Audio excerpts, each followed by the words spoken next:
हूँ शर्मीन खान। आज हम बात करेंगे मुरादाबाद से शहीद वतन नवाब मज्जू खां के बारे में। मुरादाबाद से शहीद वतन नवाब मज्जू खां का नाम जब भी आता है तो अंग्रेजों की बर्बरियत का नक्शा सामने आता है, जिसने अंग्रेजों की आंखों में आंखें डालने की कोशिश की। अंग्रेजों ने उसको नेस्तो नाबूद करने के लिए कोई हरबा ऐसा नहीं था जो इस्तेमाल ना किया हो। जब मई 1857 ईस्वी में नवाब साहब अंग्रेजों को मुरादाबाद से निकालने में कामयाब हो गए तो अंग्रेजों ने अपनी शिकस्त का इस तरह बदला लिया कि नवाब साहब को बदनाम करने के लिए उन पर अपनी औरतों के साथ बदसलूकी करने के इल्जामात भी लगा दिए। हालांकि नवाब मज्जू खां खानदानी नवाब और मुरादाबाद के शासक थे। उनका पूरा नाम मजीउद्दीन खां उर्फ नवाब मज्जू खां था। उनके वालिद का नाम मोहम्मद दीन अहमद खां वल्द नवाब मोइनुद्दीन खां था। नवाब मज्जू खां बेशुमार दौलत के साथ साथ तोपखाने के भी मालिक थे।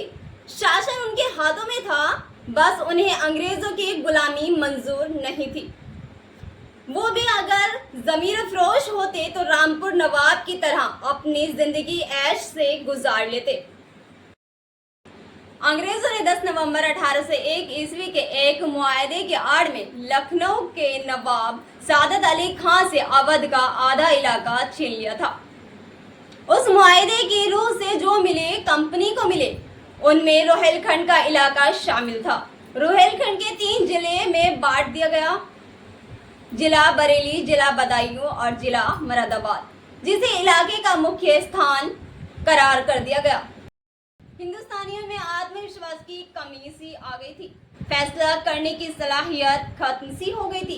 कुछ लोग इजहारे नफरत कर रहे थे जिनका अंजाम सिवाय मौत के कुछ भी नहीं था।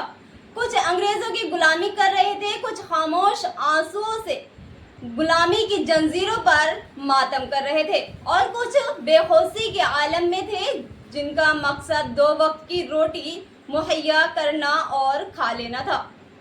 न उन पर हालात का कोई असर था, न जुल्म का, और अंग्रेजों के जुल्म सहते सहते शायद वो जुल्म का अर्थ भूल ही गए थे।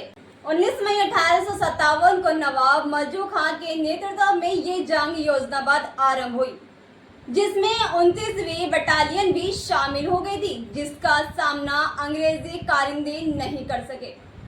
बहाउद्दीन उर्फ मौलवी मन्नू के नेतृत्व में इनकलाबियों ने जेल खाना तोड़ दिया।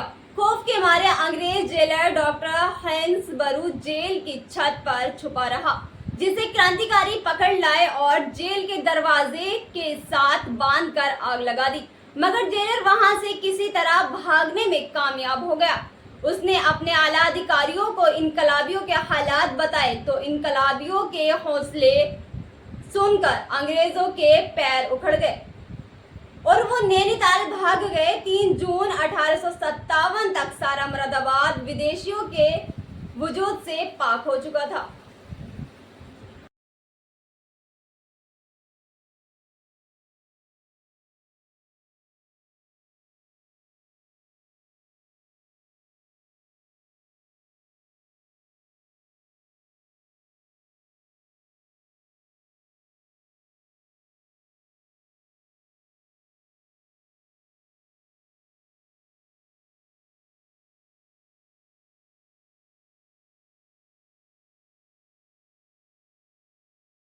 देखिए, शहीद वतन नवाब मज्जू खां मुरादाबाद के, मैं तो उनको आखिरी नवाब कहता हूँ, क्योंकि उसके बाद जो मुरादाबाद के नवाब बने वो नवाब रामपुर थे और वो अंग्रेज़ों के पिट्ठू थे।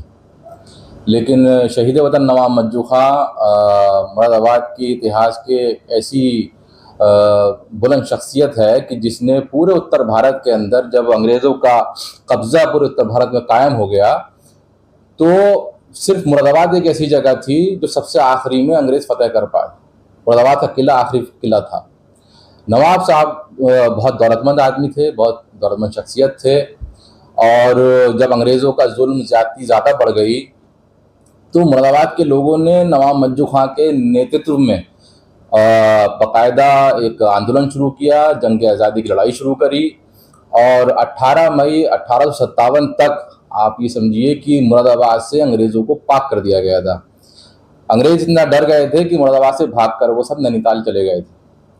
उसके बाद अंग्रेज़ों की साजिशें शुरू हो गई। दोबारा अंग्रेज़ों ने नवाब रामपुर के ज़रिए मुरादाबाद पे लगातार साजिशों का दौर जारी रहा और 22 अप्रैल 1858 को बहादुर शाह जफ़र, जो मुगलिया सल्तनत के आखिरी बादशाह थे, उनके बेटे फ़िरोज़ शाह मुरादाबाद आए थे।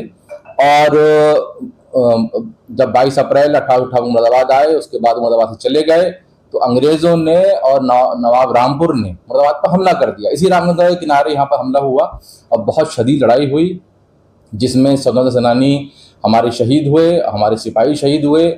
और उसके बाद अंग्रेज़ मुरादाबाद में दाखिल हो गए और आखिर में नवाब साहब के किले पर उनका जो कोठी थी दीवान के बाज़ार में, उस पर 7 अंग्रेज़ सिपाही अंदर चले गए, जिसमें नवाब साहब का एक नौकर की मुखबिरी थी। और नवाब साहब ने अकेले उन 7 सिपाहियों को कत्ल किया अपनी अकेले तलवार से, उन 7 को मारा। उसके बाद और वहाँ पे मदद पहुँच गई अंग्रेज़ों की, जिसके बाद नवाब साहब को वहाँ गोली मारकर शहीद कर दिया गया। नवाब साहब के घर पर ही जो उनका कोठी थी, वहाँ पर निर्माण कार्य चल रहा था, तो वहाँ पे चूना जो था वो गड्ढे में पानी के साथ रखा हुआ था। तो नवाब साहब की लाश को उसमें डाल दिया गया और जब वो लाश फूल गई तो उसको नवाब साहब के हाथी जो वहीं पे खड़ा था, उसको हाथी से पाँव से बनवा कर पूरे शहर में घुमाया गया और आखिर में गलशहीद पर आकर उनकी लाश को शाह साहब का जो कब्रिस्तान है वहाँ पर उनको फेंक दिया गया और कह दिया गया कोई इनकी तदफीन भी नहीं करेगा। बाद में बाबा जो गलशहीद के नाम से मशहूर है, उन्होंने उनको वहाँ तदफीन किया, उनकी कब्र